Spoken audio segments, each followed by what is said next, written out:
Hello, everyone. Good afternoon. Today is May 9th.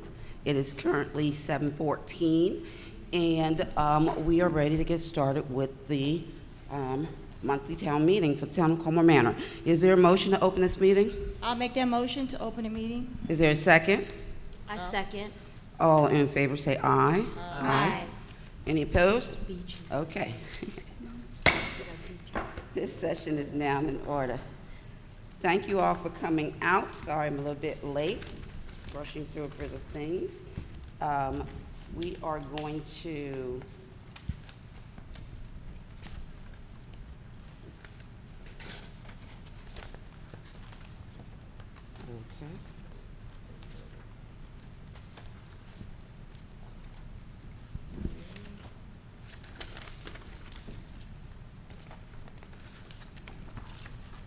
here it is. May 9th. Oh. We're doing the public hearing first. Oh, I thought we were gonna open up the meeting and then do the. No, we do the public hearing is advertised for 7 today, and then we go into the regular meeting. All right, just to correct for the record, is there a motion for us to open up the public hearing for the budget FY 2017-2018? I'll make that motion as stated. The second? I'll second it. All in favor, say aye. Aye. All right, so now the public hearing budget FY 2017-18 is now open. We'll get an initial overview from Mr. Baden, our clerk treasurer, with comments, any other comments from the mayor and council, and then we will have public comments as interest ensues. So, Mr. Baden? Thank you very much. There should be a copy of the budget over on the table if anyone wants to pick up a copy, and if you're watching from home, you could always pick a copy up at the town hall. The budget is adopted in the form of an ordinance which will be introduced tonight. The mayor and council have had a couple different meetings to put together the budget that's prepared and presented to you today. The ordinance states that it is the budget for the fiscal year beginning July 1st, 2017 and fully ending on June 30th, 2018. As an attachment to the ordinance, there's a document that is the budget, and then also the annual tax levy is attached to the ordinance as well. To give a brief overview on the budget itself, format-wise, when you open it up, you'll see the first column are the revenues, and then the subsequent pages, not the first column, first page are the revenues, and then the subsequent pages are the expenditures, and then there's a summary of expenditures on the last page. The columns are broken out so that you have the current year-to-date actual figures, which is through March 31st of 2017. The second column includes the budget for fiscal year 2017 as originally adopted. The third column is the projected fiscal year 17 revenues and expenditures. So this is where we think we will end the year at for all of the revenue accounts and expenditure accounts. The fourth column is the projected fiscal year 18 budget, so that you could see, this is the budget that will be adopted through the ordinance. The fifth column shows the changes from the projected fiscal year 17 figures and the budgeted fiscal year 18 figures. And the final column is the same thing shown as a percent. So, there's quite a few revenue and expenditure items within the budget. There haven't been any real significant changes. There's been a couple accounts added, a couple taken out. But what I would like to do is give you a quick overview of some of the items in the budget that have changed, some significant revenues and expenditure items, and also talk about the tax rate. So for the town of Colmar Manor, the residential real property tax base increased 5% from fiscal year 17 to 18. The total assessed value of property went from $56,555,000 to $59,907,000. So that was about a 5% increase in the real property tax rate for residential property. The commercial real property tax base actually increased 8%, from $26,507,000 to $28,871,000. The current tax rates in fiscal year 17 are $1.2227 cents for residential property and $0.9299 for commercial property. If we're going to keep the rates constant so that, as I said, the revenue increased, we would have to bring the tax rate down in order to generate the same amount of revenue this year, or in fiscal year 18 as fiscal year 17. And those rates would bring the residential rate to $1.15 and the commercial rate to 0.8538 cents. The budget assumes that we will maintain the constant yield rate for residential property at the 1.1543, and the commercial property, we're actually going to increase it above the constant yield, but below the current rate, and that is proposed at 0.9169 cents. So, if you look the first line of the revenues, you'll see real estate taxes, fiscal year 18 column, $956,227. That's obtained by multiplying the tax rate that we're proposing times the assessable value of the property. Under red light camera income, we are projecting that to increase from $203,830 to $230,000. This is due to renegotiating the contract with the camera operator. We've also extended that contract for 3 additional years.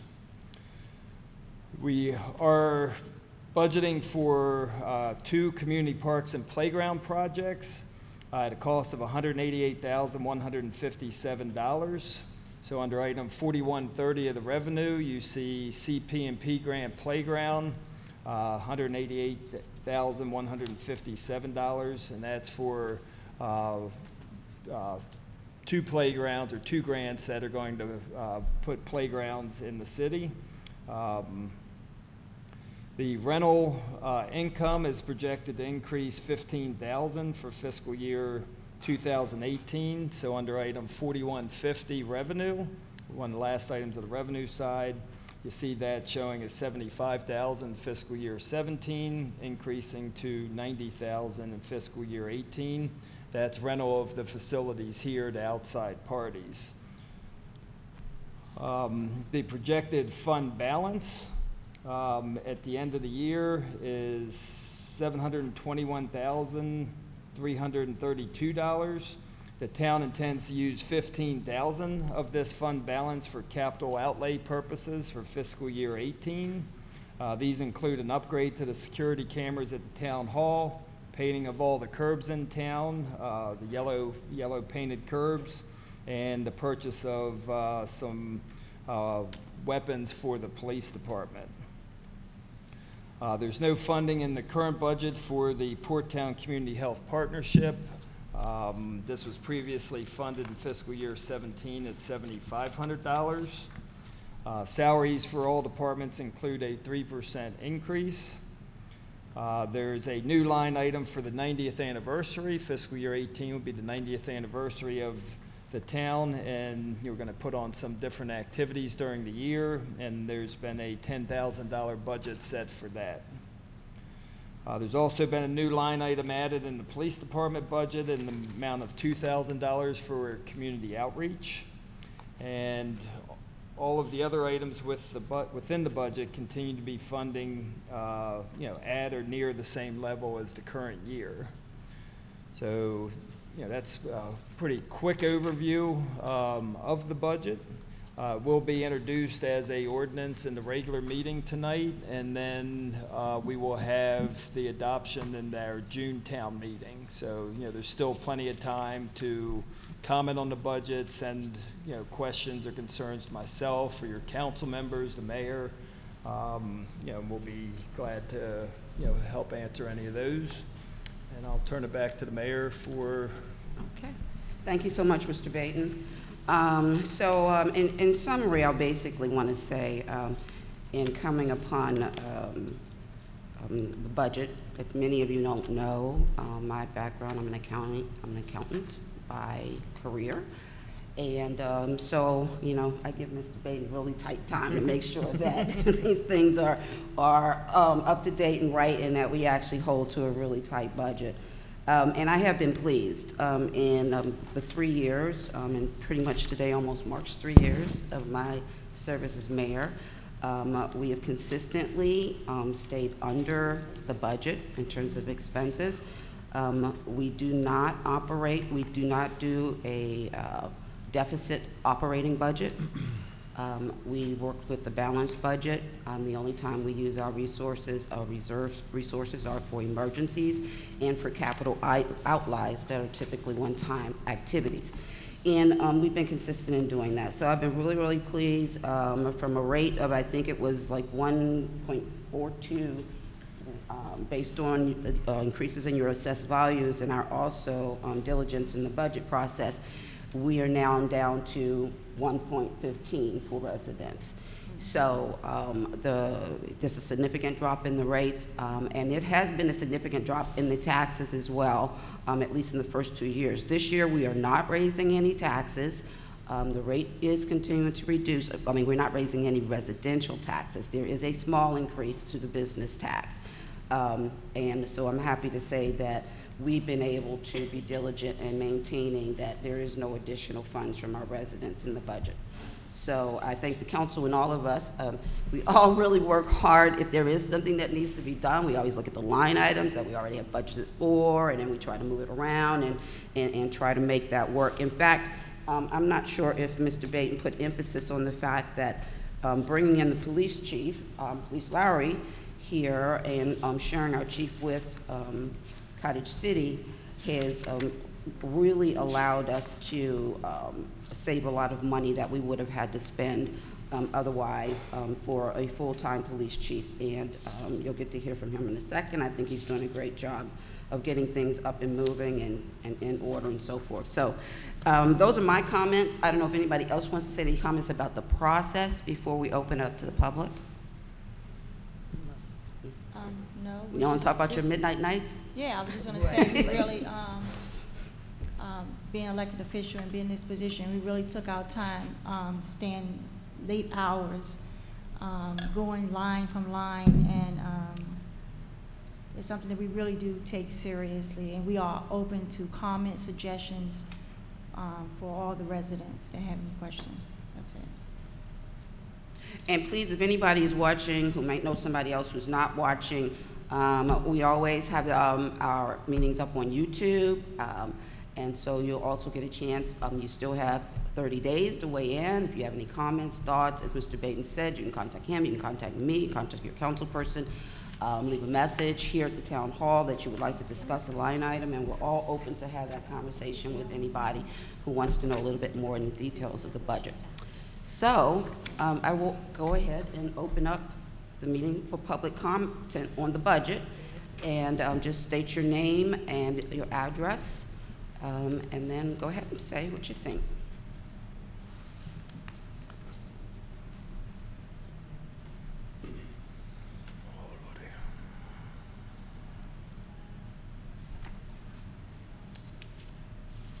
Good evening. Good evening. Good evening. Good evening. Brandon Presco. I live in 3600 block of 40th Place. Thank you, Mr. President. I had two questions I saw in the budget. When you say y'all want to put as far as the rental here, it's projected, y'all saying it's going to be an increase, so expect to have more events in this building? Is that why the increase is there? Well, probably most, and Mr. Bain may have some more specific ones, but we have an agreement with a consistent user, which only took place in the middle of last year, and it's a weekly event, and we didn't have that before. So now that we'll expect to have that for the full year, that would increase the amount. Okay. Because Is that about- one of my concerns. Plus all their other normal rentals and Mhm. schools Oh. and things, churches. So we've got a wide variety of people that actually utilize the facility, including churches, schools, and private renters, that make up that amount. One of my issues about the increase, I was just making sure we're clear. And that's good that this building is getting utilized. Yes, sir. One of my issues, with as far as the budget, keeping it in the budget, is that when I see the increase, I think about these parties on the weekend. Mhm. And I talked to some few neighbors as I move through every other Sunday, collecting trash, and that's a problem. As far as keeping it in the budget, I'm very critical of our police department. I'd like to ask that we don't use our police department for security. So let's not allocate those resources to that, or build a budget on that, or salaries on that. And also, as far as any increases in the police, so are we gonna have an increase in police budget or salaries or anything like that? We have just a 3%.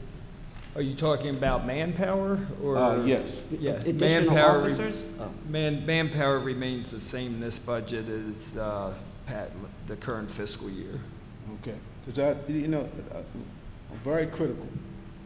Just after we had our last meeting, I had a robbery at the store. Mm-hmm. Yep. What you gonna say? I mean, what can we say? I'm not blaming you. I didn't want that. They're not on the job. Sir, I'm not criticizing you. I don't know you. You're new to this town, and I don't agree with the joint. I don't agree with the rank and file over here. Keep your one officer, the one gentleman that don't have any rank, keep him. Get rid of your sergeant. You don't need all that. Move that money to public works. You need trash cans. You need another person. That's why I started doing what I do. Like I said, that's my background. I like to see that more money move from the police department and put into the public works budget. That's my only concern. But that's an unfortunate event. Mm-hmm. It's what do you call that? I don't know what law enforcement call it. It's soft target. Fix it, 'cause it's gonna get worse. You said what? It's self? That's saying the soft target as far as no. Oh, a soft target. Yeah, exactly. It's Right. all of us. We over here in the shopping center, just come in this store with no mask. That's how they do it. That happened to Burger King some years ago. So stop that police budget. I'm criticizing, keeping within the budget. The guys come here now, they don't even wear masks.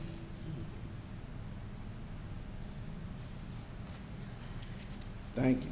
All right. Thank you so much. We'll definitely take it into account and have some additional conversation on what we can do. Thank you. Thank you. Thank you. Anybody else? Any other thoughts?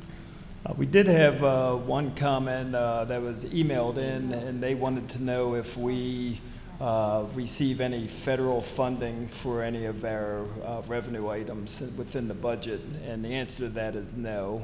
All of the money comes from the state, the county, real estate taxes from the town and other town licenses and franchise fees and those types of items. So we currently do not get any federal funding. We have had some in the past. We actually received some for this, the building of the community center, and we have gotten some federal grants for equipment within the police department, but the current budget does not have any federal funding included in it. I want to add to that a little bit. We did apply for CDBG, which is federal funding, in order to assist us in paving the Newark Road. We have been awarded in the preliminary budget, which, I mean, the county's preliminary budget. Yep. They did allocate us for, I think it was 150,000. Yep, that is correct. It's not in this budget though, because it's uncertain, right? Right, it hasn't been fully approved at the county level. It's federal funds that come down, they're administered from Prince George's County Department of Housing and Community Development. And, you know, all indications are that we'll be saving, I believe it's 147,000 something odd dollars, you know, which will be federal funds through the county, and it's anticipated that we will receive that, and the budget will be amended when that happens. So if it does, then I guess we will be having federal funds this year. So very good. It could Glad happen. you said that. Okay, thank you. Yep. Any comments from the mayor, council, any council comments on the budget? Anything you want to point out, or? No, I just want to say, Dan, thank you, and thank the council also. Like I said, the long hours that we spent going over line items, and long nights and a lot of hard work in it. Just want to say thank everybody. Yes. And hopefully we will, I wanted to just add, we are anticipating getting an additional circuit rider through the state, which we would, if we get one, share with the town of University Park. And so that will give us some additional staff here as well. So again, we can't put it in the budget because it's something that hasn't been awarded yet, but we really do, the state seems to be eager to get people using this particular fund with these circuit riders. So that should give us some additional assistance in this space in order for us to get more things done for the community. So with that said, and no additional comments? Mayor, I just want to thank the resident that emailed us with the questions that they had about the budget, and if we know sometimes you can't make the meeting because people are getting off of work, but because we have this open window, if you have anything that you once you review the budget, you can email your council or the mayor. We look forward to looking for your emails. Thank you.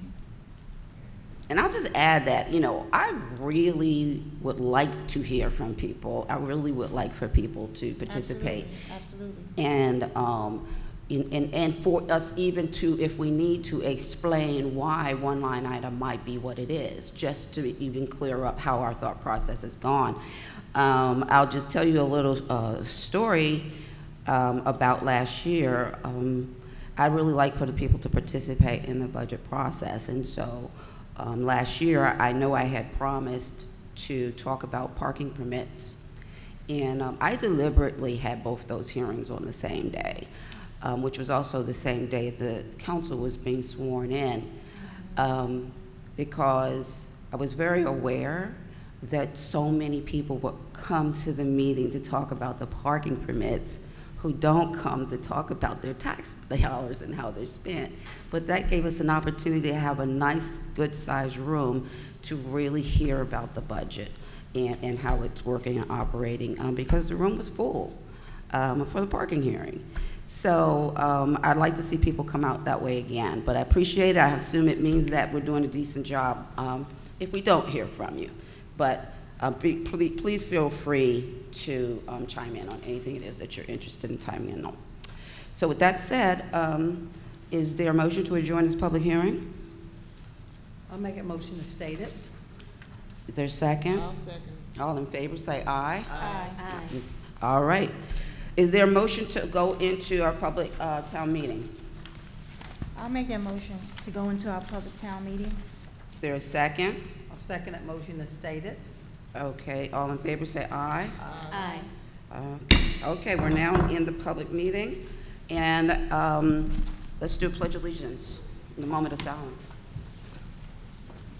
I pledge allegiance to the flag of the United States of America and to the republic for which it stands, one nation, under God, indivisible, with liberty and justice for all.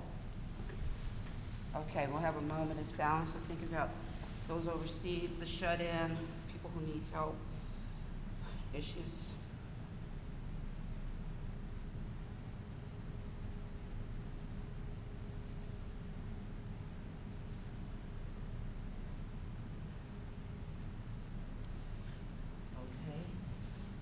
Now I'd like to have a moment of silence for us to sit down and think about the things that we appreciate in our life, how well we're doing, our friends and our families, our loved ones that we have with us, and let's do some appreciation for a moment.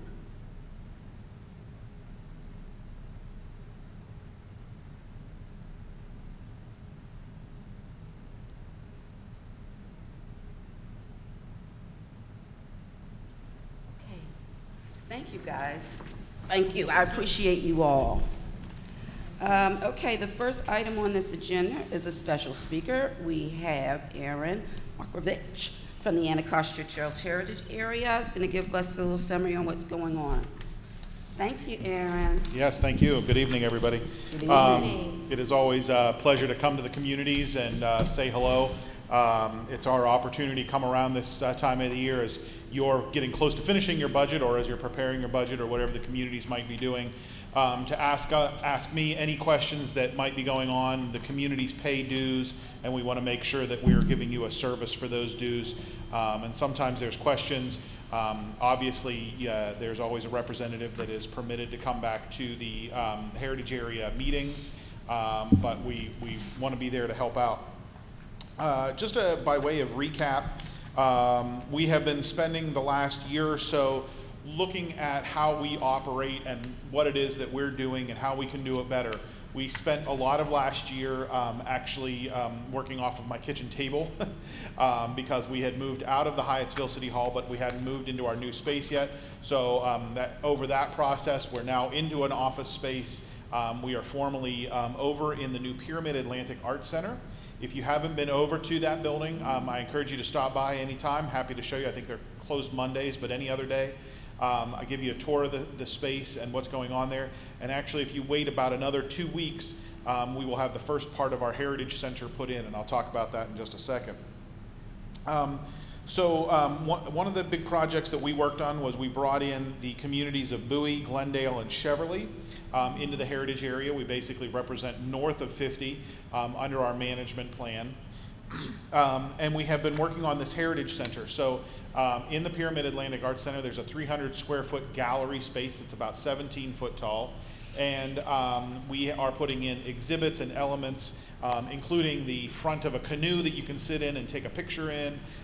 We've been awarded a bond bill for it. So we've got some really interesting things that are going to go on there. In addition, we're also going to be running bike rides out of there on a monthly basis. So anybody from the community that might be interested in getting out on a bike and exploring the area, we've got these bike rides. So on June 24th will be our first one. We will be leaving out of the Hyattsville Heritage Center. A naturalist will be riding with us. We will ride up the Northwest Branch and then come back to Bladensburg, where they will board onto canoes and canoe down to ANA 11 on the Anacostia River with the Anacostia Watershed Society. In July, we will do a ride that is about the history of transportation and travel. I've been working on a publication that includes a lot of photos and imagery of the history of transportation here in this area, including photos of your community that were taken from an archival section of the National Archives that not a lot of people use, which is the Bureau of Public Roads. And so there's some really interesting pictures from the 20s, 30s, 40s, and 50s of your community of Route 1. And then in August, we will be doing a ride the day after the Battle of Bladensburg at Riversdale. As you guys may know, the Battle of Bladensburg they do a reenactment up at Riversdale. This year it'll be August 5th On August 6th, we will do a bike ride exploring the route of the battle, including riding down here to Dueling Creek, where we will have the participants reenact a duel so that they can get the full experience of what that life was like then. And so those rides are posted on our website, Maryland Milestones. We encourage folks to come out for them. As I mentioned, new office. We've been looking at funding diversity, expanding out our funding opportunities, where we can bring in that money from, corporations, private contributors, that sort of thing. We've also been working very hard on our 5-year plan. It's actually been 7 years that I've been here, and our 5-year plan went into effect just after I started, so we're running a little bit late, but we will continue to work to build bicycle infrastructure in the region. We will look at how we work with the communities and the roads. We're not anticipating a big program like the War of 1812 kind of program, but how do we keep ourselves involved? Where are we keeping ourselves? How do we bring tourists and visitors to our communities? And then the last thing I wanted to mention is that May is Rivers to Rockets weekends. So there's a series of activities going on all this month on the weekends. This weekend is the Waterfront Arts Festival. There is Open Studios. There's the Green Man Festival in Greenbelt. There's all kinds of great events this weekend, next weekend, and we encourage folks to get out for them.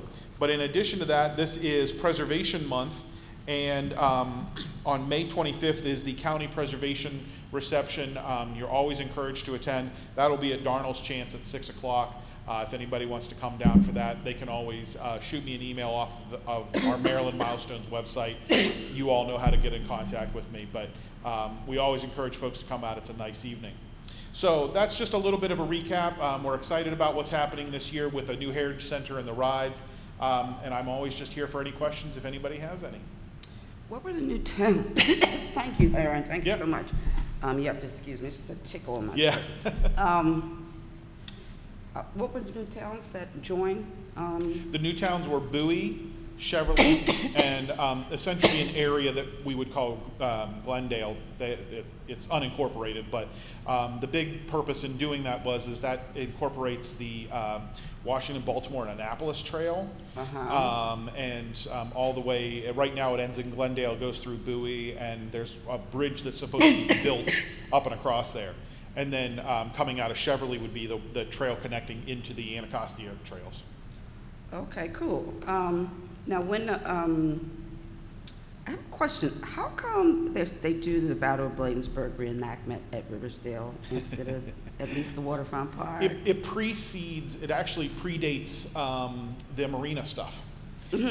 So it was an idea that they came up with there, and they've just always done it there. Well, it would be nice if they would either alternate or do something back and forth. Yeah. Or even, because, I mean, we used to do Port Towns Day back here in the Colmar Manor ball fields. Yep. But then when the park came, we Yep. started doing Port Towns Day over there. Yep. And so, you know. Yeah, I know, and that's why we wanted to do it back and forth. Yeah, that's why we wanted to do the bike ride for one thing, is in order to get people out and away from Riversdale and get them to explore the rest of the area. I've been chatting with Rob at Waterfront Park about what else could we do there. What are some of the other opportunities to bring people out? And I just want to say, and the reason why I'm bringing it up more specifically is that I've been to the event many, many times, and I don't know if it's gotten better in the last couple of years because I haven't been there the last couple of years, but it seriously lacks diversity. And I think that bringing it more forth over here, it might gain a little bit more, people bring more familiarity to it, and bring it's some an more interesting diversity. issue, and it's actually an issue that is dealt with, and I don't know the world of reenactors terribly well, but what I know of it is that it is not a terribly diverse community to begin with.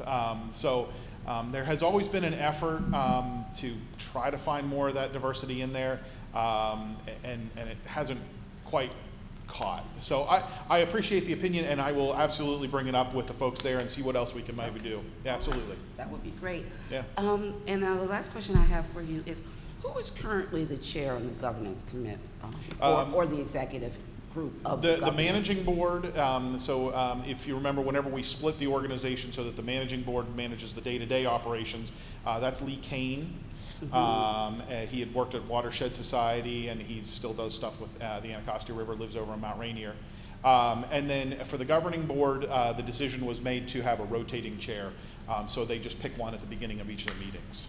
And who is it now? It's whoever's at that particular meeting. It's been Ed Day several times because they pick on him.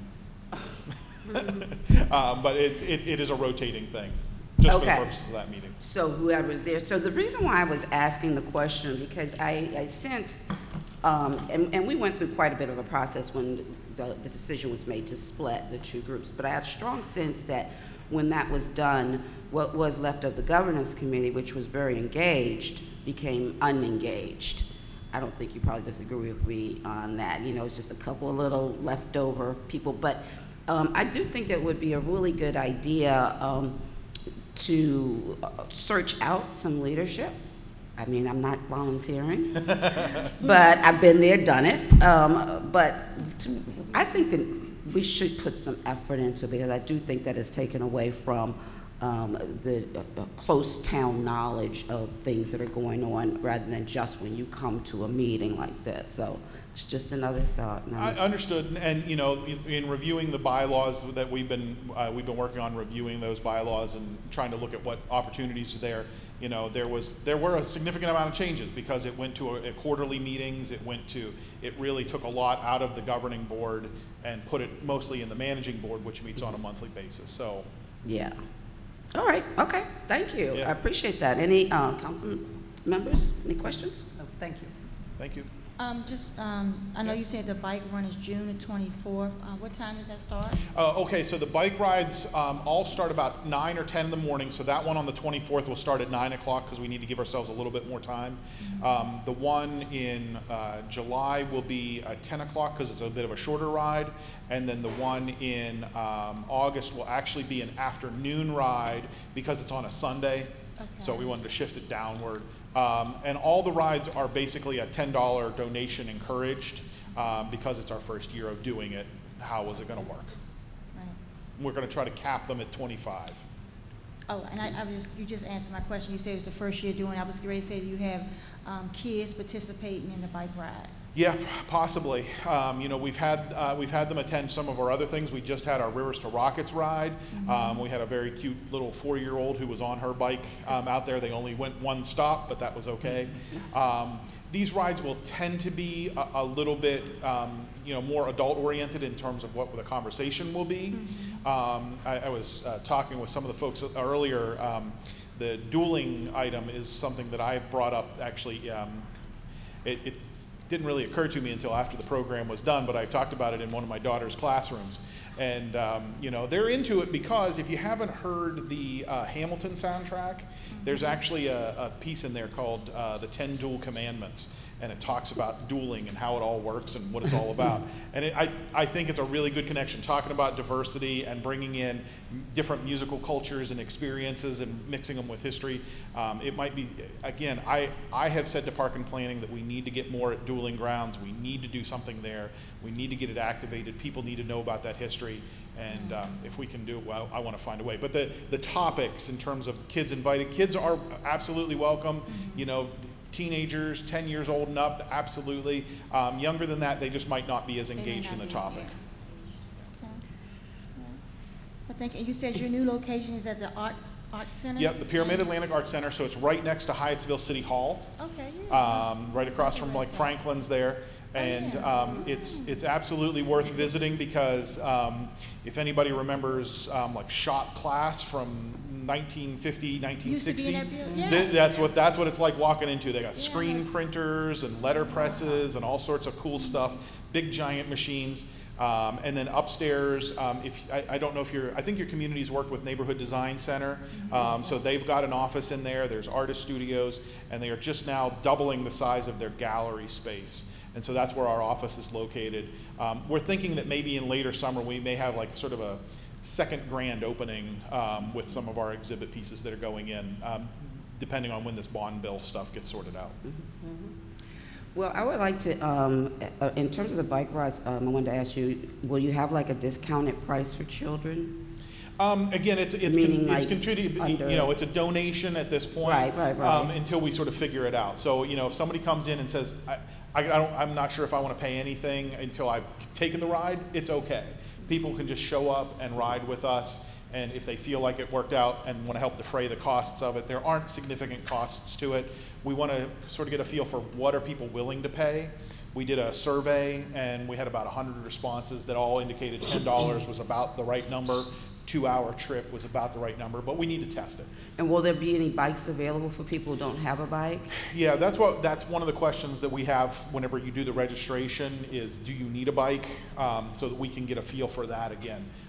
We have relationships with all 3 of the big bike shops in the area, and how that might work. And then we have a relationship with Bike and Roll, which is downtown as well as a bike rental option. Because with our health initiative and trying to really get people to move more and get out and out, Yeah. and we have such a beautiful place where people have great opportunities to get up and get out. I don't think we get as many people up and out as we'd like to. So, Yeah. you know, we might be interested in maybe sponsoring some of our own residents to come to Yeah. encourage our own That'd be great. residents to come out.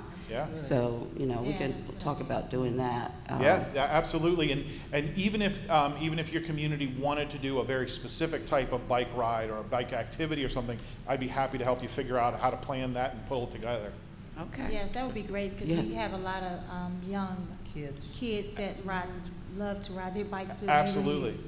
One of the people on our board is Lori Lemieux, who is the owner of Proteus Bicycle Shop, and she actually does bike rodeo activities with kids in Greenbelt, where she's located in College Park. But if you all said we want to do something like that down here, I'm sure we can work it out and get her on our schedule and come down and do something like that, where kids can bring out their bikes. They will have a bike tech with them so that they can check the bikes. Are the brakes worked? Are the tires pumped up? All that sort of stuff, and then do some basic how do you ride, go through the things, you know, helping kids out. She also sometimes has contributions of bike helmets and bike pads, so if they don't have that sort of thing, that might be an opportunity. But I'd be happy to talk with you all once you kind of have a picture of what that might be. Okay. Oh, that'd be great. I mean, I'd really love to actually do one that's really just focused on Colmar Manor and maybe Yeah. Colmar Manor and Cottage City, Yeah, you know. you bet. Yeah, or Port Towns. We have the police there to be able to talk about some of the bike safety issues and all that. Yeah. We'd work it out. Sure. Yeah, absolutely. All right. Okay. What is the address Councilwoman. over at Mount Rainier, the bike, where you can have your bike repaired at? Oh, at the Mount Rainier Bike Co-op, That's one. they're Bunker Hill Road. I don't know Yes, the number off Bunker the Hill, top. Is that free? 38, yes. Yeah, you can. Yeah, absolutely. They do free stuff over there. It is. Yeah. Yeah, I think there's They- donations they take. I know whatever number is going to pop up in my head is going to be wrong. It's going to be like a telephone number or It's on something like Bunker that. Hill Road. It's on Bunker Okay, Hill I'm Road. right. It's Bunker Hill Road. Somewhere around the fire. It's right near the fire station. Okay. Fire station. Thank you. Yeah. All right. Well, thank you so much. No problem. Thank you. Thank you. you. All. All right. Have a great evening. All right, the next item on the agenda is approval of the minutes. We have February 7th minutes, and we have March 7th work session minutes.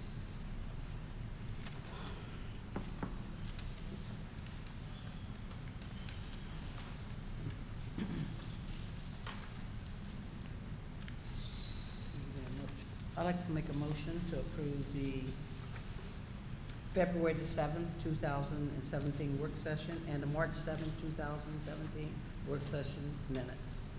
Is there a second? I'll second it. Any discussion?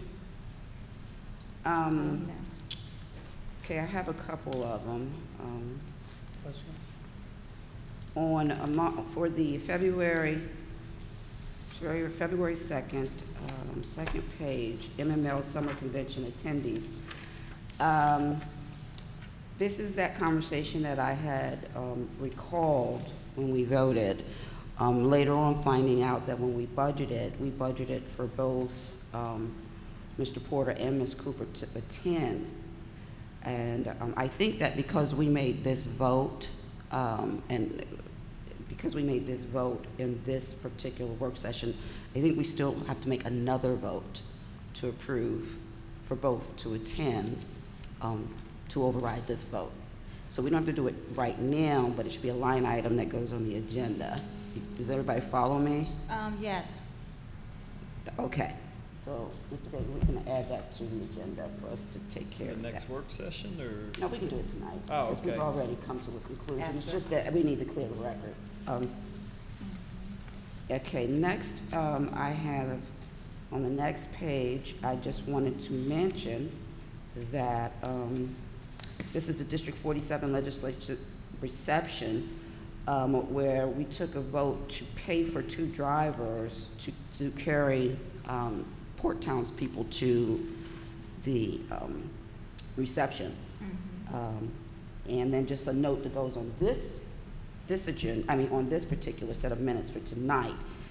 The event did not happen, and we did not pay the extra costs Right. for Yes. the drivers, for the record. Just want to make sure that that's clear. Bridge the Gap was sponsored by End Time Harvest Ministries via the Port Towns Youth Council, so if we could make that correction. End Time Harvest. Sponsored by, End Time Harvest Ministries.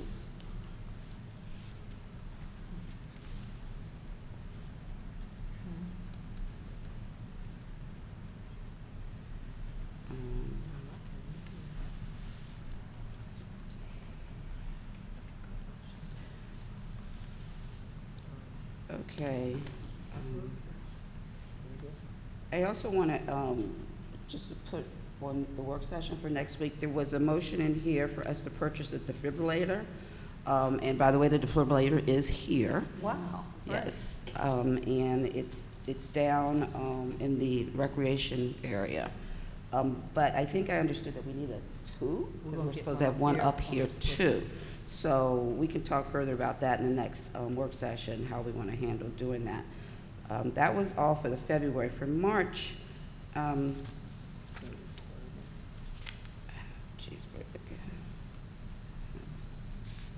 there is an error. Oh. I think she fixed it. It was an error, but I think she, Okay. yeah.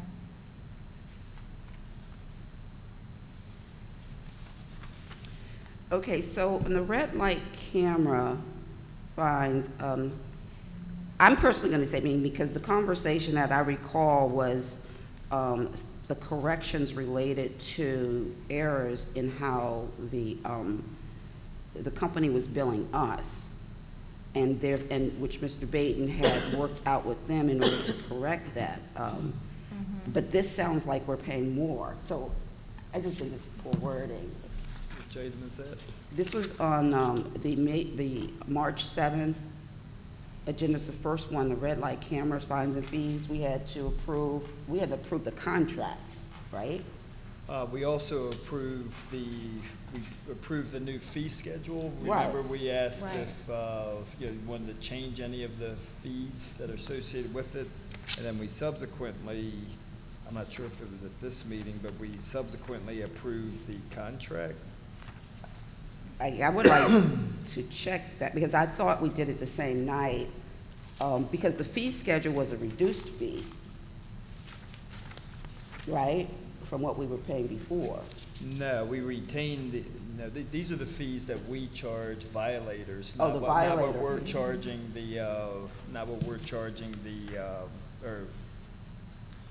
not the fees associated with American traffic. Okay, These so are the this ones, is- this was the ones associated with the violators. What we For charge late the payment, violators. for if it goes to flagging, what the fees are associated with that. Okay, all right. So the actual approval of the contract, I'd have to look and see where that, Yeah, I don't Came think that was through. on this one. Hmm. I don't think it was, I don't recall it being at this work session. I think it was The approval February. of the contract? No, we is- might approve the Yeah, I contract think it later, was- because it I was- wasn't yeah, it thinking of was- that. I just think that in the form of minutes, if we approved a fee change, we should have in Listed. here what it was changed to, Absolutely. so that anybody looking at this understands what that was that we were approving. Yeah.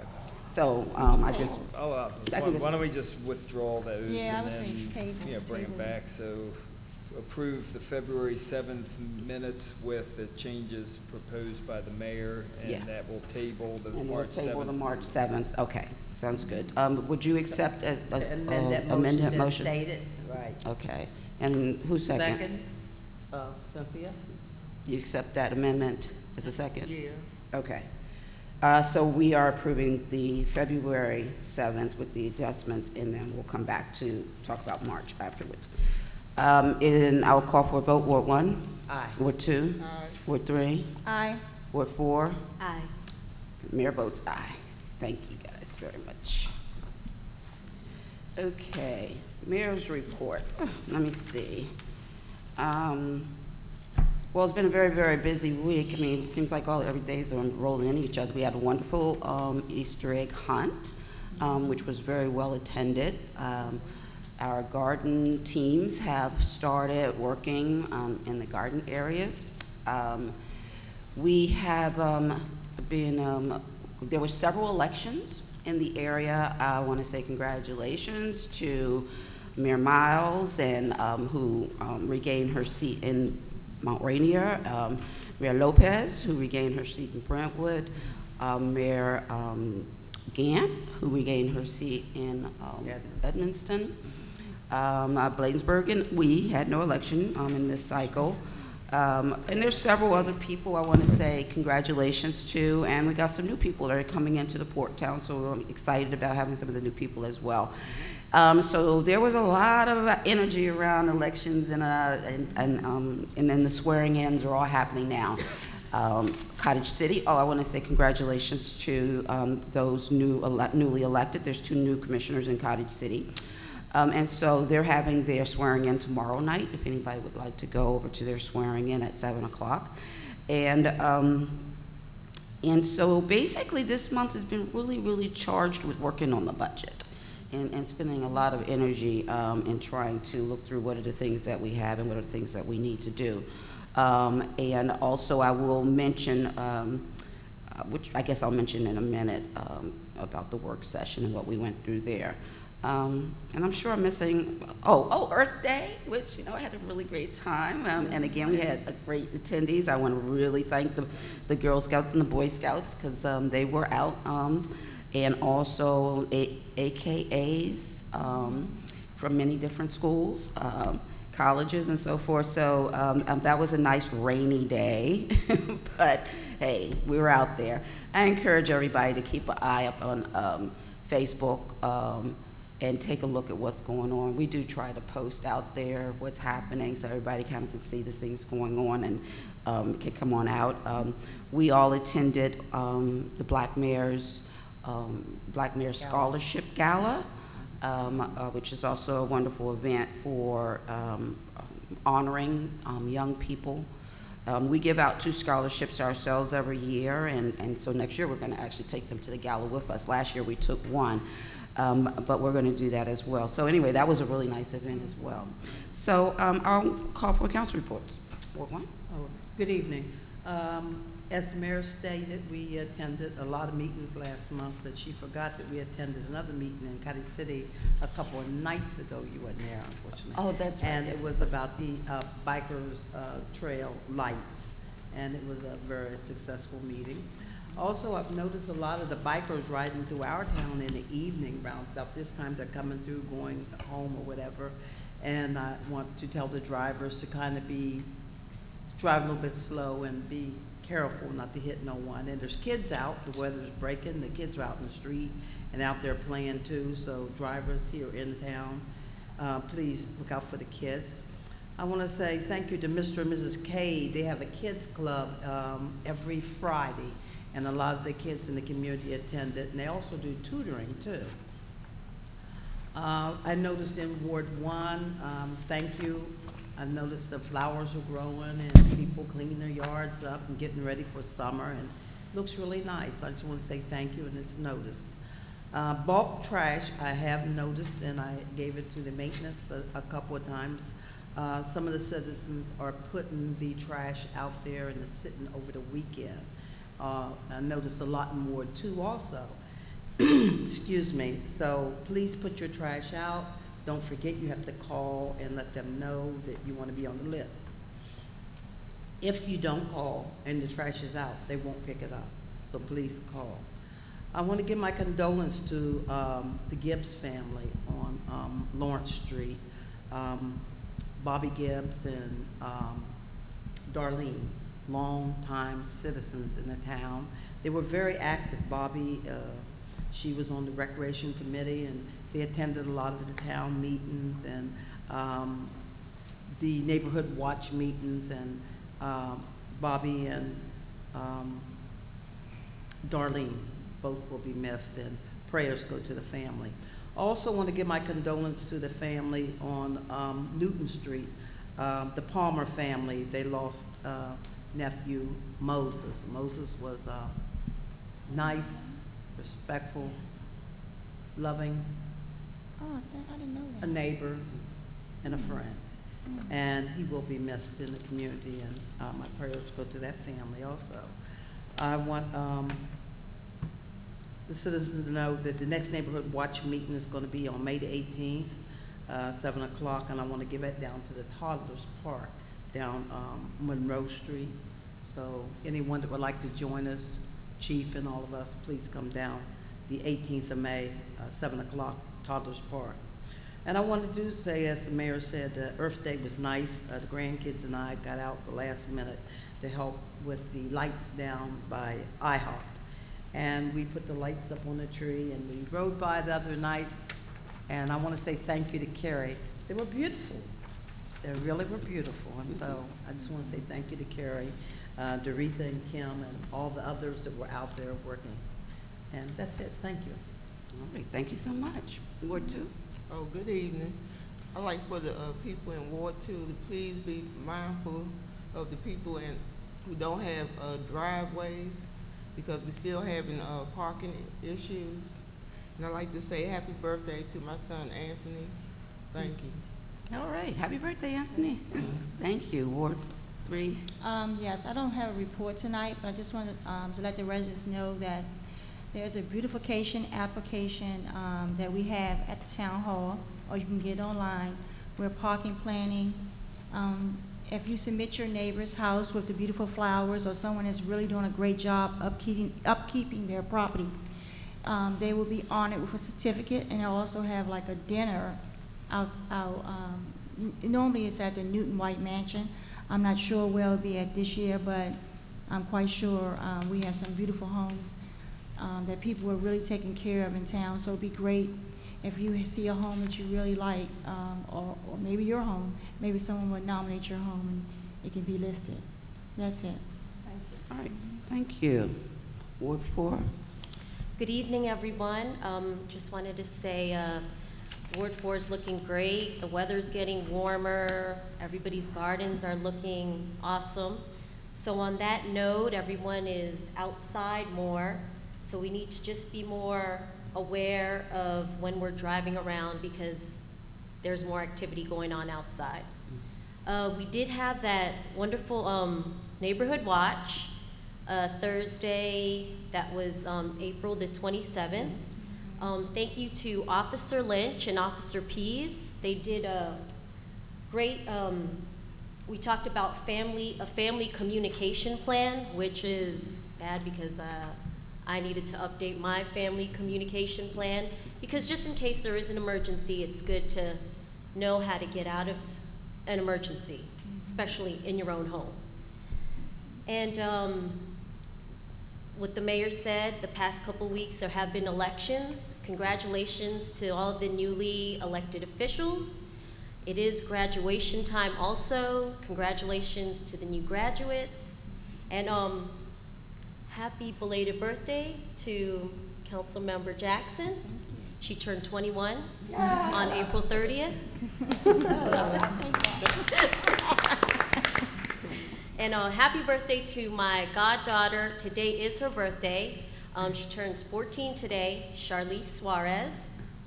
And happy Mother's Day to everyone. It's coming up this weekend. So gentlemen, don't you forget. Happy Mother's Day to the mothers. Yeah. All right, thank you. Thank you so much. Yes, I want to say happy Mother's Day. And, yeah, we have a table full of mothers right here. So, mothers running the country. No. I do want to say, also, I want to mention that we have been working towards our 90th anniversary celebration. The town of Colmar Manor is 90 years old this year, and we have an event scheduled for, was it the 20th? Cynthia, what is it, the 20th? It's September the 27th? 27th, September 23rd. September the 23rd. Oh, 23rd. September the 23rd. And we're still looking forward with anybody who wants to participate in planning. We're generally meeting on the first Monday of the month. We'll probably start having a few more meetings after next month, but we're going to have a parade, and we're looking forward to a really wonderful time to celebrate the town of Colmar Manor and the history from which it came to where it is today. I want to let newcomers know, if you haven't been in this town for more than 20 years, you probably don't know where the Toddlers Park is. Ms. Bliss said the Toddlers Park, which is what we called it, but it's now called the Mayor's Park. So it's the same park that was being spoken of at that time. Okay, so let's see, work session report. Okay, so we had a work session on Wednesday, May the 3rd. We had a conversation about a request from the American Legion. They had made a request because they had the boiler problem and so forth. What we decided to do was to try to include some funding for them in our budget where we do donations, right? Is that what we did? At the, nothing in fiscal year Nothing 17, in this but we one, were because trying this year to, was already Right. full, but we could go from our donation bucket out of next year. So we can look in that, and we'll send a letter to them, basically giving them that information. We talked about a handicap parking space that is needed on 42nd Avenue.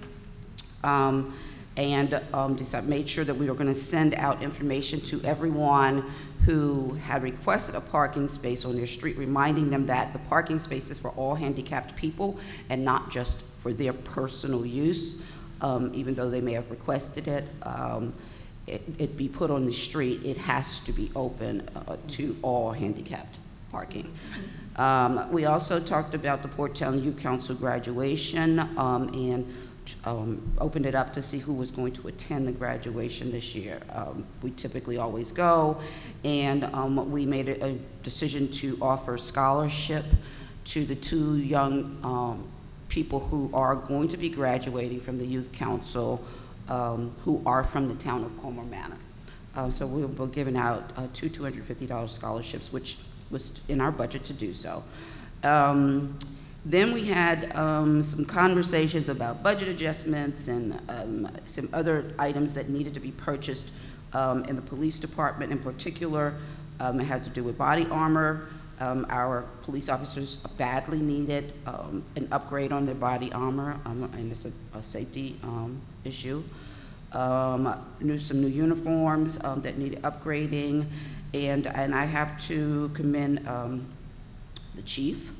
That he spent a good amount of time looking at where there were, surplus in line items in order to fill in other areas that needed to be filled in so that we could still balance the budget in that particular area and also get these things as needed. So there were several items in relationship to that, including the gasoline account and the uniform account and the vehicle maintenance account, where we're able to move things around in order to get the things that were needed in order to get our police department up and shining. So thank you for that, and along with Mr. Baden and working through the adjustments on that one. And then we talked about the health insurance renewal, which I think we'll probably still have some additional conversations about. Trying to get some health insurance more affordable if we possibly can. Within the budget that we've presented and we'll be introducing in a minute, it includes a budget plan that provides our employees some better insurance without paying a whole lot more. But I still have the question open whether or not we can find the same kind of insurance that the employees would accept that would be cost less. So as we still have our budget conversations, we'll discuss whether we can do something with that. We also discussed the fact that, we also officially adopted an ordinance which backs up our relationship with the other 4 port towns in terms of relationship in assisting with situations. So from a police perspective, if we don't have someone on duty and an incident happened, then a first responder can come from one of the other towns. As it was, they could assist our officer as a first responder, but wouldn't really have the right to be a first responder. So now it opens us up to the ability of having more access to police services when there's a call for service. I think the chief will get into some of the preventive items that he's going to be putting into place, because in fact, response is what our police do more than anything, other than being present and available, and finding ways to create prevention is where we really want to be. So, but at any rate, it's really good to know that we have our sister towns that can help us in response to a call. We also talked about chain link fences. We budgeted money in the budget last year in order to help people paint their chain link fences. Some communities don't allow chain link fences at all, because as they get gray, as they get rusted and pushed around or knocked down, they sort of can be one of those things that make the community not look so great, just like painting our yellow curves, the things that will make our. So we budgeted money, and so I wanted to bring it up to make sure that we got to this question beforehand. Since then, the chief has gone around town to find out how many houses actually have chain link fences, and we're getting a better idea how many people may need some paint in order to paint them up. This is painting up your chain link fences really changes a lot of the look on a particular block. So we're moving forward with that, and hopefully we'll be putting something out to the community in writing saying, look, we're ordering this paint, so let's spruce up. After we do that, and if people don't spruce up, then we'll have to use our ordinances in order to give people citations to spruce up. So we want to be proactive in helping people do it. We then had some additional discussions about the FY2018 budget discussion, and we talked about plants for our rain garden. I don't remember what this was, State Highway. I think it was a conversation about the State Highway thing. Is it that separate? Conversation about the medians. We're meeting tomorrow. We'll be meeting. Is it tomorrow or Thursday? Tomorrow. Okay, so we'll be meeting tomorrow with State Highway about the medians. Some of you may or may not have heard, it's in the newsletter, that State Highway is doing a major resurfacing project on Bladensburg Road. They'll be crossing off the streets back and forth, and in doing that, they have agreed that they would do something to the medians that would then have to be maintained later on by the county. But what we've asked for is something done now, because we can't leave the medians as they are while they're doing the roads, because people can't turn corners, and there's already going to be congestion, and they have the wrong things in. So we'll be talking to them tomorrow. I want everybody who has an issue with these meetings to know that I notice it. It's not lost on us. So we're doing what we can in order to get that straightened up. And so we'll be meeting tomorrow, and we'll report back out to you as whatever we learn. And that's it. That's the work session. Anybody? Did I miss anything? All right. So moving on to our treasurer's report. All right, I'll just give a brief overview of the April report. The month of April, we had total revenues of $69,465. Total year-to-date revenues of $1,335,000. On the expenditure side, for the month of April, for general government, we had $53,284 in expenditures. Year-to-date, general government expenditures were $540,922.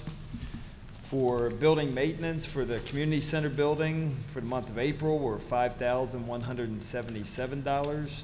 Total year-to-date maintenance figures for the building is $73,759. For public works for the month of April, we had $20,730 in expenditures, $208,463 year-to-date. For community center activities, including salary, cost for the month of April was $4,969, and year-to-date, $52,006. Under public safety, we have total for the month of April of $31,638. Net includes a netting of money received from Cottage City for police sharing costs of $10,070. Total year-to-date for public safety after netting the cost sharing is $304,947. All the expenditures for the 4 departments totaled $115,800 for the month of April and $1,180,000 year-to-date. The cash balance at the end of April was $938,165. And that's a quick overview of the report, and ask you to accept it as presented. Is this year-to-date in this budget? In the budget, the year-to-date is through March, I believe, because that was when we first draft that budget had March, and it doesn't get updated, you know, as we change the other figures for fiscal year 18. So that means we're not looking at the budget. Oh, you have it.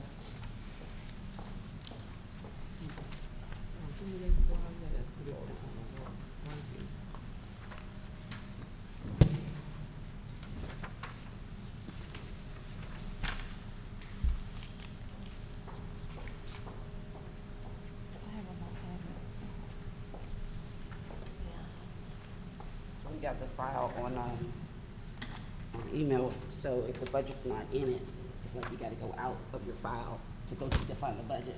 If it's not in with the rest of them, if everything's in here. It also got set out separately in a separate Yeah. email too. Right, that means that you have to close this to go to another one to get to it, so we still need to have. Is that the it. full packet? This is the package, the full package that got sent to us. It doesn't have the budget in it. Doesn't have the treasurer's report? No, I thought it was sent out. it's not in here. So, anyway. Okay. Just gotta try to do that because it makes it a little complicated, because if it's not all in the same file, to look at it. So this is the April, sorry.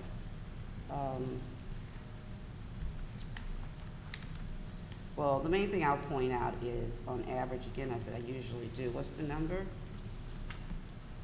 9 months divided by 10 9 months? 12s. Oh, 10 months. Through April. 10 months divided by 12.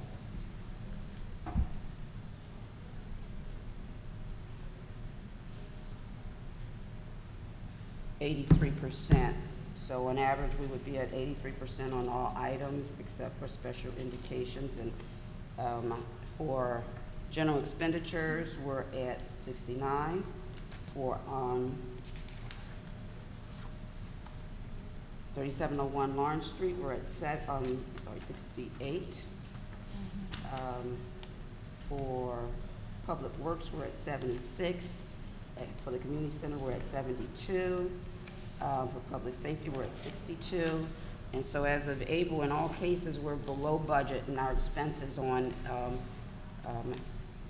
every department. So I appreciate that diligence. Is there a motion to accept the treasurer's report? I'll make that motion to accept the April 30th, 2017 Treasury Report. I'll second. Okay. I want to wait for Councilmember Blue, who had to take a break.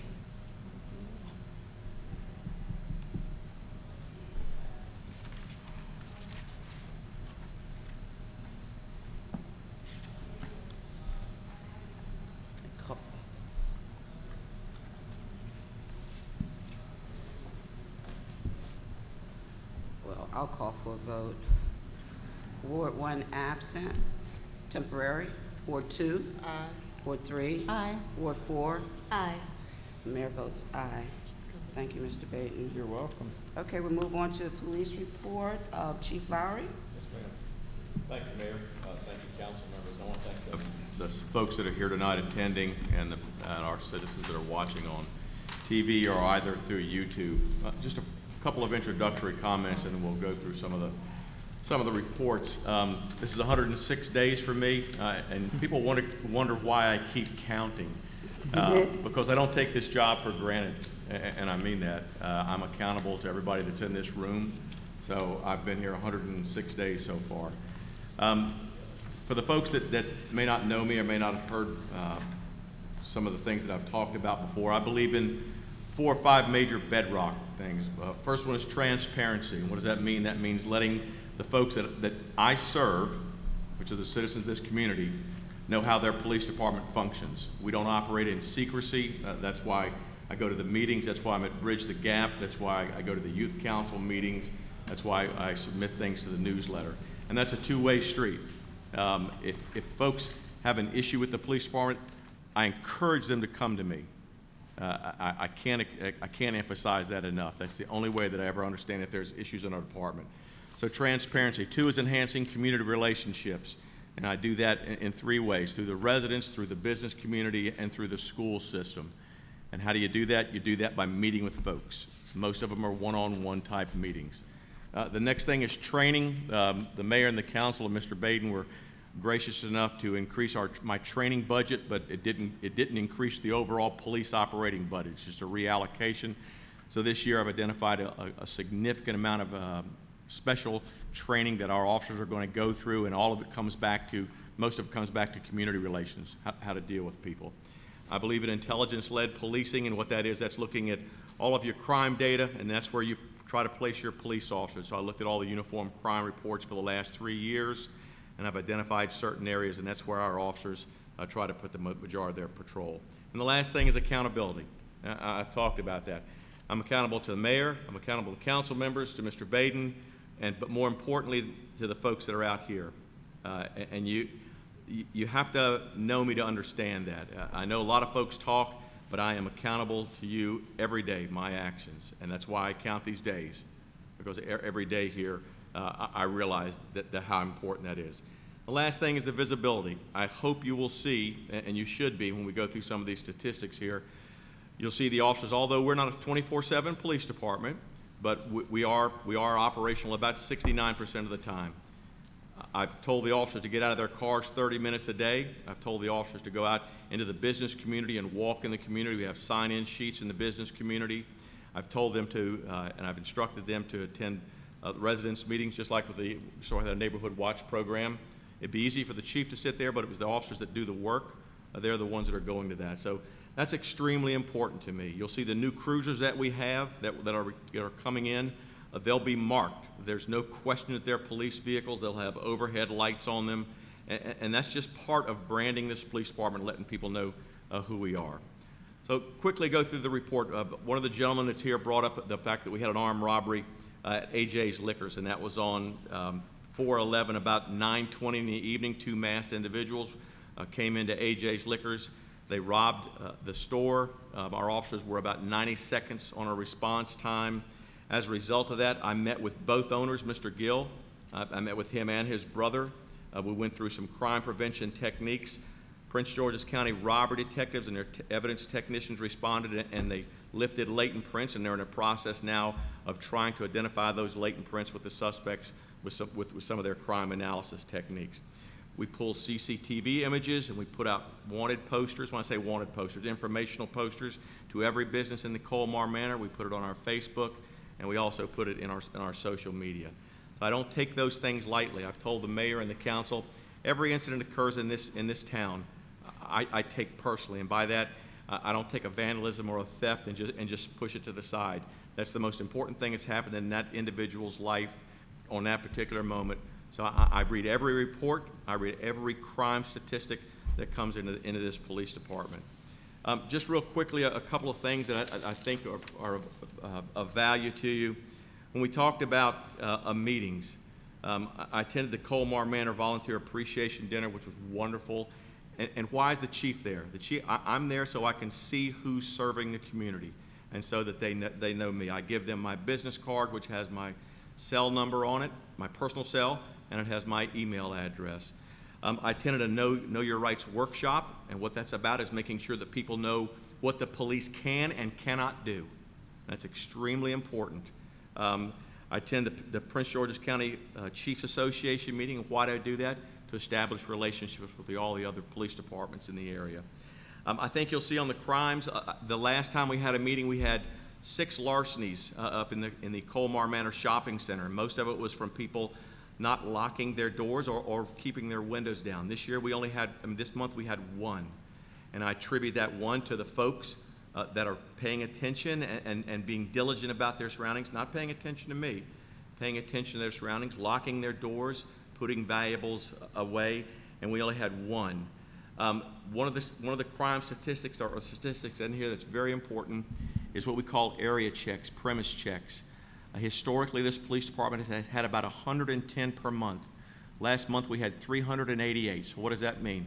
That means the officers are getting out of their cars, they're telling the radio where they're at, and they're walking and talking with people. So I could go through a myriad of reading data to you, but at the end of the day, our police department works for you. And we can't be every place and everywhere, so that's why it's so important for when you see something to call us. The main number that you call, as long as it's not an emergency, is 301-352-1000. Excuse me, 1200, not 1000, 1200. What that number, that goes into the Prince George's County Communications Center. If a Colmar Manor officer or a Cottage City officer is working, they will send them first. But if they don't, then they'll send in one of the Prince George's County police officers. But that's the number that you call, 301-352-1200. So I think you'll see something here new in about 30 days. We're going to have officers on bicycles. It's not going to cost the town a dime. The training is going to be for free, and the bikes that I'm getting is through a cooperative effort with the Anne Arundel County Police Department. So you'll see those initiatives. So I just hope, folks, that that you'll understand that we work for you, and I don't mind criticism. Matter of fact, I kind of enjoy that, because that's the only way that we understand if we're not doing our job. But I will tell you that I've met with each and every one of these officers and explained to them the importance of community relations and working for you. I don't live in Colmar Manor, but this is my family, and I don't say that lightly. I think the mayor and the council and the folks that know me, but I would just encourage our folks, especially the folks that are on TV or YouTube, do simple things. Lock your doors, lock your cars, put your valuables away in your car when you're going shopping, put them in the trunk. I think the council members have already talked about, now that it's getting the warmer months, a lot of children are out, so be extremely careful in the residential areas, and especially on Bladensburg Road, where we have folks crossing, perhaps not at pedestrian crossovers. My email address is wlowry, that's Lowry, at colmarmanor.org. I keep the phone on all the time, and I really encourage you to send me emails. My cell number is 202-309-6650. And so if you have issues, you call me. I may not be able to solve everything, but I can guarantee I'll be available. Mayor, thank you. All right. Thank you so much. Thank you. Is there a motion to accept the chief's report? Sure, I'll make that motion. Is there a second? Okay, I'll call for a vote. Ward 1, Ward 2, Ward 3, Ward 4, and the mayor votes aye. I want to thank you so much, Chief Lowry. We really are looking forward to, a lot more knowledge on the street and a lot more prevention. And Thank you. thank you for the 106 days. Yes, ma'am.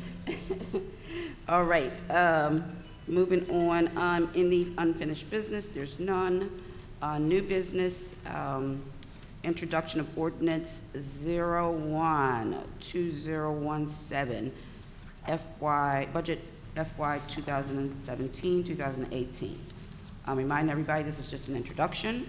Again, there's a, was it 28-day period before we'll actually have the budget vote. So if you have any comments, please share them. Is there a motion? Is it discussion or is it pre?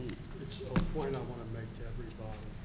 When you get the budget, make sure you have not only the ordinance, but also the proposed expenditure, which are contained in the Town of Colmar Manor fiscal year 2018 budget, and the annual levy, which is not attached to the budget, but should be, and they both should be attached to the ordinance.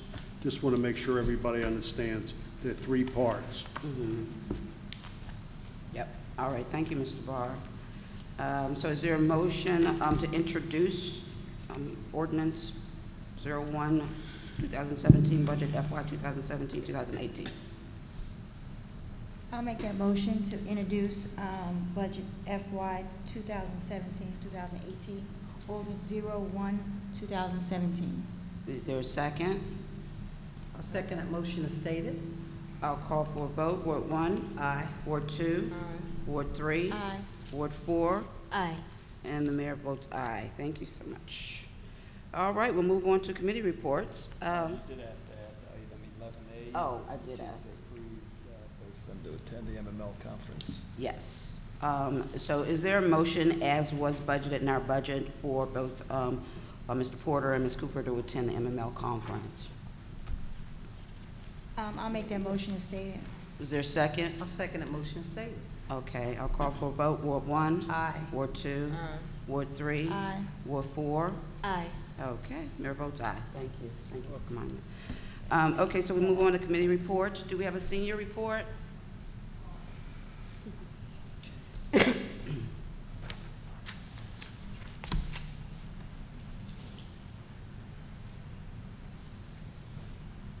Good evening, Mayor and Council. Ed Muchler, Good evening. 3414 39th Place. I think you know me. Yes. On April the 19th, the seniors had a potluck luncheon, and they all brought abundance of food. Everybody ate real good. Some of them now are going up to Emerson House to the seniors up there, and then some of the seniors up there are coming down here, so they're going back and forth. They're all looking forward to next Wednesday, the luncheon that the town's putting on for them. So other than that, that's about all. And while I'm up here, I'd like to wish Happy Mother's Day to all the council members there. And one other thing I'd like to say, I know my wife's home listening to this. I'd like to thank her for putting up with me for the many years. On Monday, May the 15th, we will be celebrating our 69th anniversary. Wow. Congratulations. And that's all I have to report. A lot of years. Yes, indeed. That's a smart man. Okay. The next committee report is the garden report. Yes, I'll give the report. The president is not able to be here. In April, we assigned garden plots to a lot of the residents. We do have a few left.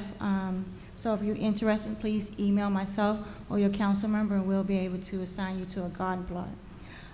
Also, in April was Arbor Day. We had a couple residents from the garden club, and also that's not from the garden club. We planted 6 trees in the town. So if you have time to look, there are trees right along the Burger King area. Actually, I want to thank Public Works because they dig the holes right before we planted the trees, so it made that transition very easy and smooth.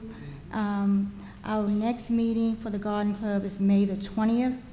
It will be in Ward 4 of Garden, and we'll be, if someone is interested in joining the club, please come out. The meeting starts at 10 p.m. There is 10 a.m. I'm sorry. My meetings last long. The meeting begins at 10 a.m., ends at noon. In that particular garden, we do not have benches, so if you like, you can bring a chair, but we will be there on Saturday. Thank you. Thank you. And do we have a green team Yes. report? The green team did not meet yesterday. It was canceled. But our next meeting is June the 12th, which is here, and it's the second Monday of the month. I want to thank Irina, who lives in Ward 2. She started a Google Calendar for the Green Team to keep up-to-date events that we're doing. Also, we'll be working with Tracy Stone to put all of our agendas and minutes and stuff on the website, but they are available here at the Town Hall if anyone wants to see. And we're also looking for new members. Thank you. All right, thank you so much. Do we have a recreation report? Councilman On Mondays and Wednesdays, we have our, To the mic. your mic. on Mondays and Wednesdays, we have Zumba here at the Town Hall from 7:15 to 8:15. And Saturdays from 9:30 a.m. to 10:30 a.m. And on June the 16th, every third Friday of the month, from 7 p.m. to midnight, we're gonna be having our Happy Hour Plus will be starting back, and admission is $8. And our DJ is DJ Goody. And like the mayor said, our recreational meeting is every first Monday at 4 p.m. So please come out and help with our 90th Colmar Manor Day. Thank you. Thank you. You have a- Yeah, Mayor, I wanted to just say also, we're looking for, to find out who are some of the older people in town, to give them parking planning as a certificate for the older people in town. So I'm looking for somebody, I don't know, Ed, are you about the oldest? Oh. Easy. 90, right? It's up in the 90s. Right. So if there's anybody 93, 95, please contact your council representative. Thank you. Yeah. And we're also looking for pictures that people may have that's been in town for a while. We're going to have a section with the history of the town of Colmar Manor. So if you have any pictures, maybe it's of your house that you renovated, so we can show the residents that's coming in that day. Thank you.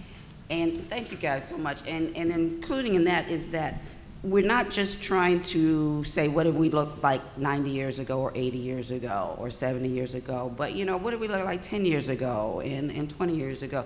And we want to talk about accomplishments that some of our children have had, you know, so we can actually appreciate them and the things that they've done and what they've gone on to do. So we want to make the event a storytelling event. So it's not just, you know, being in a moon bounce or whatever, but really talking about the evolution of Colmar Manor and what it's meant to people, especially those who hung around for a while.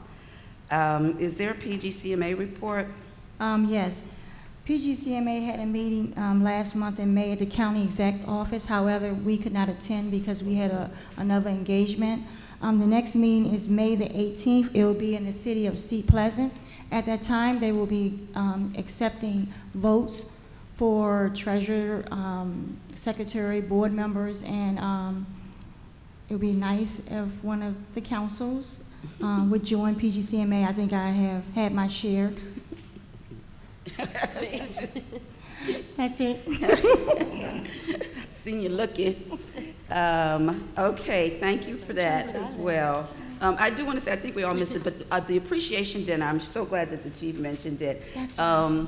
It was really, really a wonderful thing, and something that, I mean, I think we all really enjoy being able to do every year, is to really appreciate people who really make a contribution. And we appreciated several of our volunteers, some of them very young. And they are here all the time. I mean, it's just like amazing. Like they just, you know, they're attached to the place, and would love to see more young people with that kind of passion to be available and helping out and so forth. And a couple of our volunteers who help us, adult volunteers that bring people to help us with all of our events. They help us with the cleanup, they help us with the setup, they wash dishes, you know, they're doing so many different things, and we were able to appreciate them specifically. And also Mr. Breeze, because new to coming to this town, and if people don't know, Mr. Breeze, I don't know his real name. Clayton. Clayton, we call him Breeze, who does the hand dance program that you may have seen on certain cable channels is here every Wednesday now in partnership with us. And he has, he made his holiday giving with those who he collects from for us. And he gave of his holiday givings to us to help us with our events, and which in fact saves you all money when things like that happen. So we appreciated him as well. And then we also appreciated Sergeant Sims for stepping up to the plate when we didn't have a chief to act as chief until we could make a replacement. So I want to thank all those people. Did I miss somebody? The girls? No, not really. I mean, So yeah, it's important that we actually respond and give back and let people know how important it is to just to be here and involved in things we did. The other thing that I think I missed, God, there was a lot of things that happened. The Health Partnership had their graduation this year. The graduation for the students who went through the program down, for anybody who doesn't know, is in the building that used to be where we housed our meetings while building this building, and the police were down there, which is now housed by Access, which is our Port Towns Health and Wellness Center, which they've certified, I think it was like 30 people to be certified health care assistants. And one of those people we sponsored was Miss Lily from 40th Avenue. And we're so happy to see her go through this program because it means a lot to giving her career goals and changing her life, and she's really said that over and over again. And I'm so happy to see that ever since she started this program, she's been so connected to this community. And all we asked for her to do was to give us a few hours for us to sponsor her class, and now she just gives us everything else. So, you know, you gotta appreciate that. And I mean, I look forward to anything that we can do to help other people move forward as well, individually or as a group. As Mr. Bain says, we do a lot of programming here, and we have classes. We've done classes to help people get certified to install permeable pavers, to plant trees, to build rain gardens, to install rain barrels. All these things in order for us to help people to be able to promote their life and move their life forward. And we've really been using this facility. We allow nonprofits to use the facility as well so that they have a meeting place when they need to do things, and you know, as well as the money-making things. So this building breathes, and I'm very, very excited to basically be seeing this building doing so many different things as it was intended to. If there is any citizen comments at this time about any matter.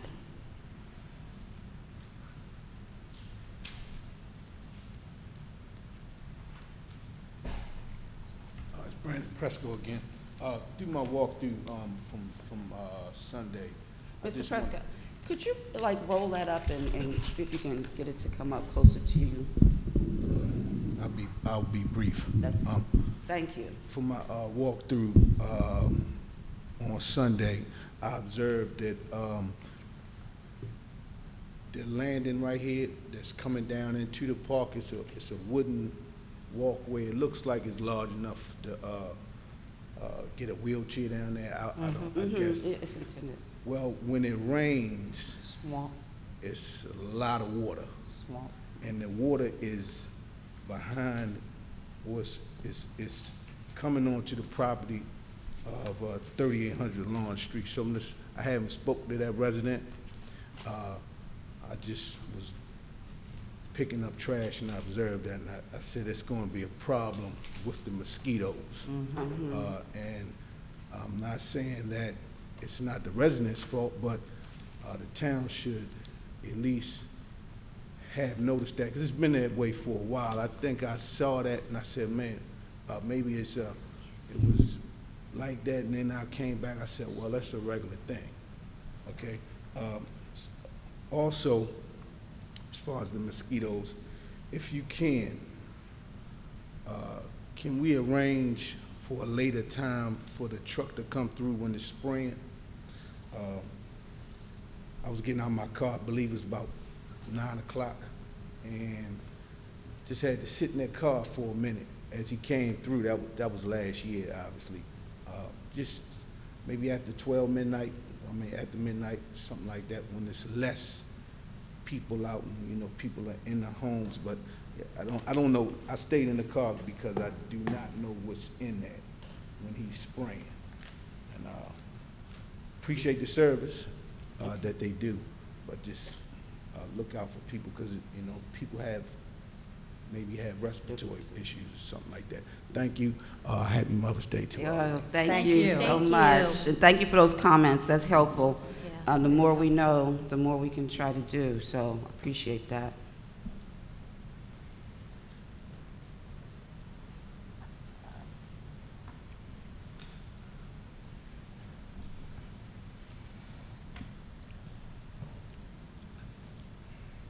Hello, Evening, Mr. Your Honor. Watts. How are you? Council member, Chief, and all. My name is Melvin Watts, I live at 4207 Lawrence Street. And some things been going over my mind. I have to address this to the police department. I've listened to Chief Lowry expound on a few things that have been going through my mind, but I would like to add a few of the things that I think that should be addressed or brought to his attention, unless he's already commented on it. I've got here a little late. I'd like to start off with the training. Chief Lowry expounded on, he's got a new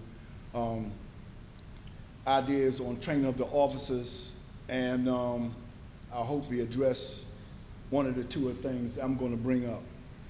First of all, I'm going to start with patrol techniques.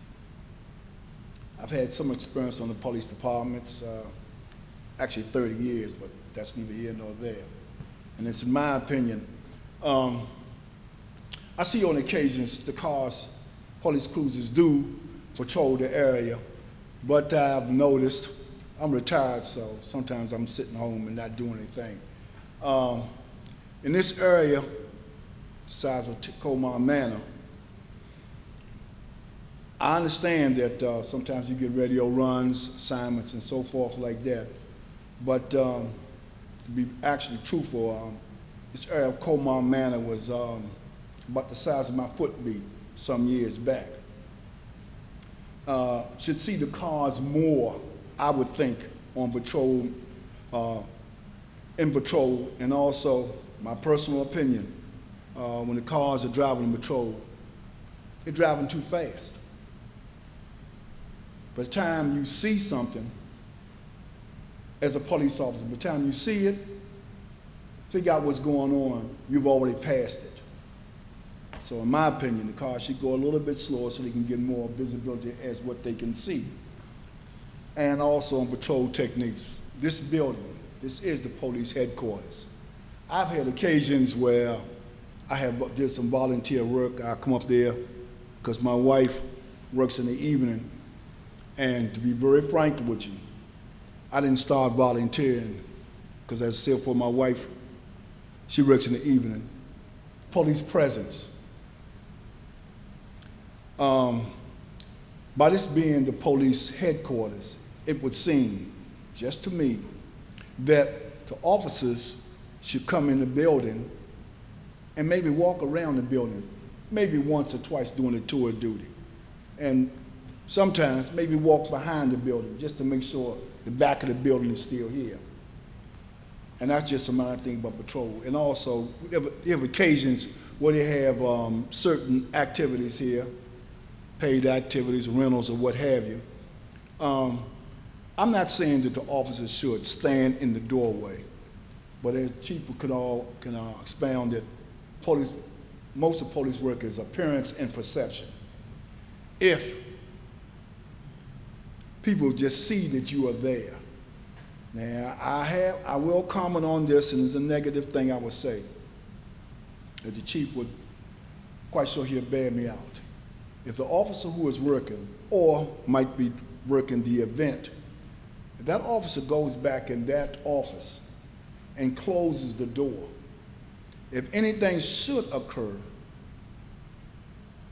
by the time the officer comes out, that situation might have escalated to here, but if that door is open, they might be able to catch it here where maybe one officer could address it and keep the matter under control before it gets to here. We have to call additional officers to assist them.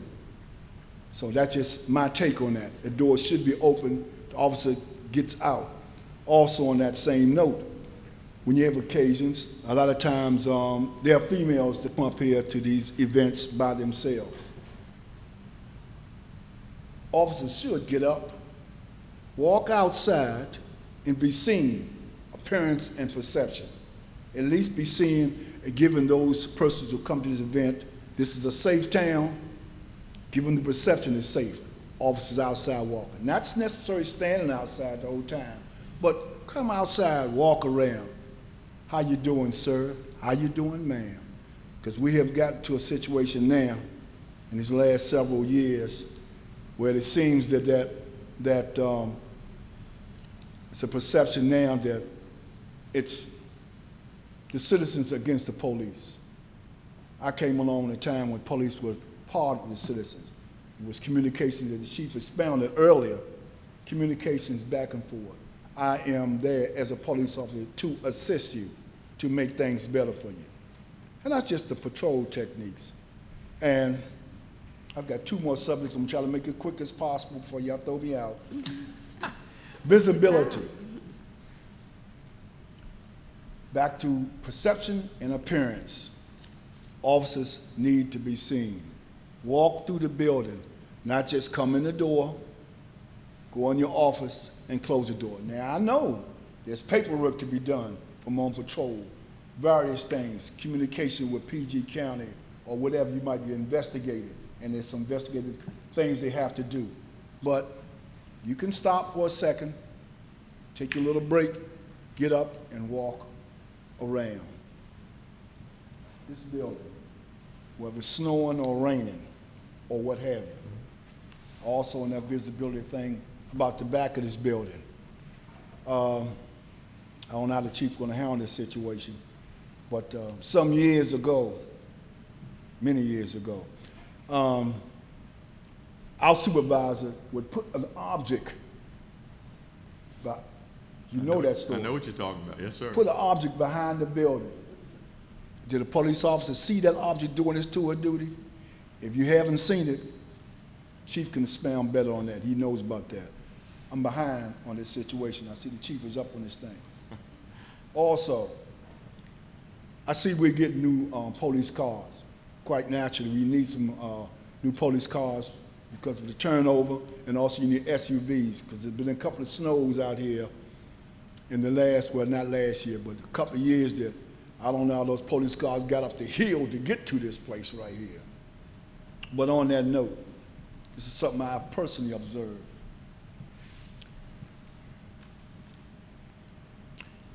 I don't know how often you change the vehicles, but I can't see, in my opinion, I can't see why our police cars should be sitting out front idling for an hour.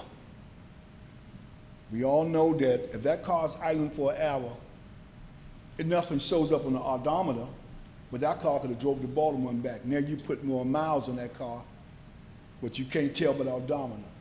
Car idling outside with no one in it for an hour plus. I see something wrong with that picture as far as my tax money is concerned, because now you got to keep turning over cars. Now I don't know how the computers work. If you cut the car off, the computer goes off. You got to get back in the computer. I don't know how that goes, but okay. You got 8 hours or 6 hours worth of your tour of duty. You got time to bring that computer back up in the car. Or you got time to cut the air conditioning back on that car. Or you got time to cut the heater back on that car. Because as a police officer working on patrol, as we all know, you're going to get cold sometime. You're going to get hot sometime. That's just part of the job. And I see the chief has already expounded on bike patrol, which is needed because we have a limited amount of police officers. And as the chief knows, you can't be in two places at once. Everyone knows you can't be in two places at once. But it's appearance and perception.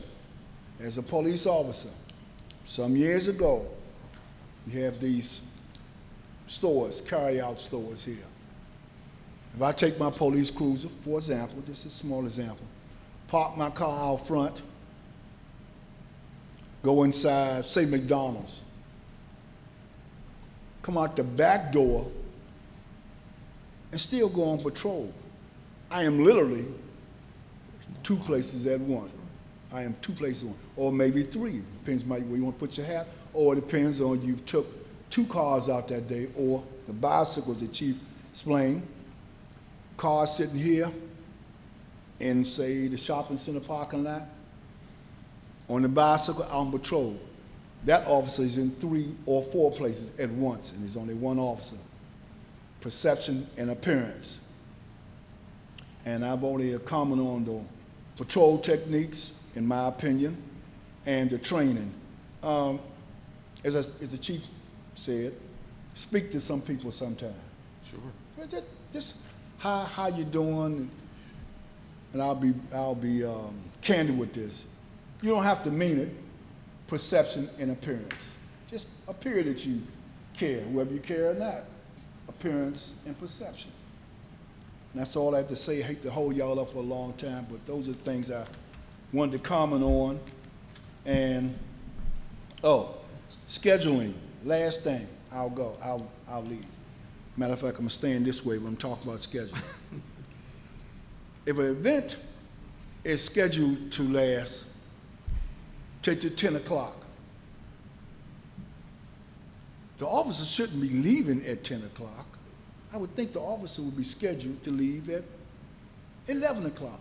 Make sure everything is done. Everybody's gone away from the building safely. Come inside, walk this building through, make sure this wall is still here, and check out the basement doors, make sure the basement are locked. I know we have alarms, but just to check it out. And I'm not going to hold you up any longer. That was just my take on it, on the particular situation. Thank you so much. Thank you, Chief. Do you have a word you want to? Yes, ma'am. First of all, thank you for your service for 30 years. Where'd you work? I worked D.C. Good. Metropolitan Very Police good. Department, and I was a police officer in Housing Authority too. Very good, sir. Yeah. Okay, I'll add a little bit thing to this right here. I know something about this. Okay, spent 14 years as a police officer in patrol, and never 15 years narcotics, robbery, and other investigative units. So I have some knowledge on this and some things I have learned over a period of time. All right, thank you. Thank you. Thank you. First of all, thank you for your service. Secondarily, I never take exception to anyone who says, Chief, I see places where you need improvement. The issues that you brought up, appearance and perception, that's old school policing, and that's something that never changes. You're exactly right. First of all, the appearance, police officers and law enforcement in general, it's about crime prevention. You can't put a statistical factor on how much crime an officer can prevent. There's no way of measuring that. The only way that you can enforce that is to try to create that omnipresence, like you talked about, a decoy car, putting a car at one location, the officer walking another one. Let me quickly just go through some of your issues, and I agree 100% with everything you've said. The cruisers, as far as the speed of the cruisers, one of the things I'm going to be doing to remedy that, if that is an incident, and it's at no cost, again, it's not a budget increase, I'm putting GPSs on every one of our cruisers. So what does that mean? That means that a sergeant or a police or a chief can come in and I can see exactly where that patrol car was in the last 8 hours. Not only can I see where it was, but I can see how fast the car is going. That's going to stay within my budget. It's already in part of my equipment that we're going to put on the cruisers. As far as the cruiser speeding, I've told every one of my officers when they're operating their vehicles, they have to operate the car with the window down. You know that better than anybody. If you're operating a cruiser with your windows up, you're living in a myopic world. You can't hear what's going on. Raining or snowing. Absolutely. It doesn't make a difference. I wear this vest. You get hot. It is what it is. The town hall has been put on what's called a Signal 18. I talked about 388 area checks that have been conducted. The town hall is one of those locations where the officers have to document to me the number of times that they get out of their cruiser, not just pull up in front of the station here, but get out of the cruiser and walk the building. Now, can there be improvements on that? Absolutely. There's never a status quo. the visibility of the officers. First of all, a cruiser shouldn't be out here idling. It's against the law. It's against the law to leave a motor vehicle with the engine running and no one around it. So if I'm made aware of that, the officer gets disciplined. It's pure and simple. Talking about the security inside here, Mr. Baden, and working with the mayor and the town council, we're having some enhancements done to our CCTV. Very low cost, but it's going to really increase the ability not only to see the images, but to see it from an off-site location. The cruisers you just talked about, the new SUVs, one of the things that I'm doing with those cruisers is marking them in a manner so that there's no question people will see where that car belongs. That it's a Colmar Manor police cruiser. It's going to have lights on top of it. I'm not a big believer in the covert cars without the lights on top of the cars. The scheduling, when you're talking about as far as events here, I think that's a discussion that we're going to be having here momentarily, probably in a closed session. But there is always areas where law enforcement can improve in. And the only way that I, as the chief executive, not only from Colmar Manor, but from Cottage City, know those areas is when people bring them to me. I hope people are never hesitant to speak not only in this forum, but to speak one-on-one with me, or to email me, or to text me. That's my job. My job is to be a communicator and to be part of this community. Again, 106 days. I am trying as best as I can to ensure that the officers understand that they're part of this community. They don't just come in. It's easy to come in police and drive out. But if you don't have any ownership and if you don't have any responsibility and you're not accountable, I agree with you. The officers, if they're working these events and they're sitting inside of an office, they're not doing their job. Now, there may be occasion where they have to go in there and do a little bit of paperwork. I understand that. But you and I know that the paperwork now, it's technologically increased. You can do that on your computer sitting in your cruiser. So all of the things that you have talked about, I completely agree with. And I'm not saying that to pacify you. I'm not saying that so that people will think I'm a great person. The things that you've talked about, visibility, appearance, and appearance is not just people seeing you, it's what do you look like. That's why we're changing all the uniforms. I just got, again, approval from the mayor and the council, and working with Mr. Baden, reworking our budget, not as far as a budget increase, to completely change the uniform that our officers are going to wear. They're going to look like police officers. When they step out of that cruiser, you're going to know they're police officers. And not that they don't now, but you can always improve things, sir. So I appreciate your comments. That's why I made notes on them. What I do is I go back with these, I put these in a format, and I sit down with the officers every 3 weeks, and I not only here in Colmar Manor, but in Cottage City, and bring things to their attention coming from the chief. I won't say it's, Mr. and Mrs. said this is coming from the chief of police. All right, sir? All right, thank you. Thank you. All right, thank you so much. I so appreciate those comments. Means a lot. So is there any more comments? Okay, with that said, now I need to first find out before we adjourn. Do we need to do the We can wait. closed session, or can we do it the work session next month? That's fine. Okay. Yes, ma'am, that's fine. All right. We're fine. We don't have to finish. Okay, no.